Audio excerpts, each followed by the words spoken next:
Format বদলেছে, মাশরাফি ফিরেছে, ভাগ্যের চাকাও টাইগারদের পক্ষে গেছে। ওয়েস্ট ইন্ডিজের সাদা পোশাকে বিবর্ণ থাকা বাংলাদেশ মাশরাফির নেতৃত্বে শুরুর ওয়ানডেতে জয়ের গল্প লিখেছে।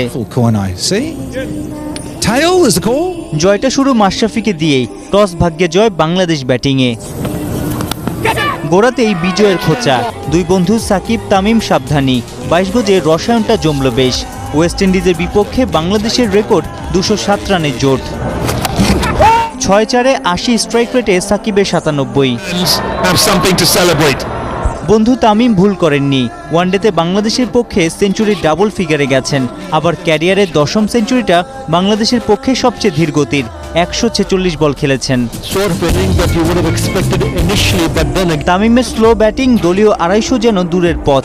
বেমক্কা মেরে কঠিনকে সহজ করে তুললেন মুশফিক। 3-4-2-6, 11 বলে 30।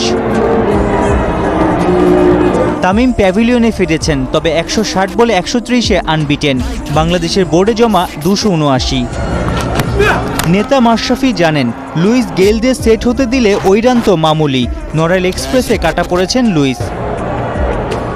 ভয়ের নাম ক্রিস গেইল, ফিল্ডিংয়ে তৎপর টাইগার শিবির। 81 রানেই 3 উইকেট শেষ স্বাগতিকদের। কাপ্তান ম্যাশের 4 উইকেট। টাইগারদের দারুণ বোলিং নৈপুণ্যে এরপর আর ম্যাচেই ফিরতে পারেনি ওয়েস্ট ইন্ডিজ। জয় ছাপিয়ে বাংলাদেশ দলে মুস্তাফিজে স্বস্তি, ইঞ্জুরি কাটিয়ে ফিরেই কাটার মাস্টারের ছন্দময় বোলিং, জোড়া শিকার। 3 ম্যাচের সিরিজে 1-0-তে এগিয়ে বাংলাদেশ।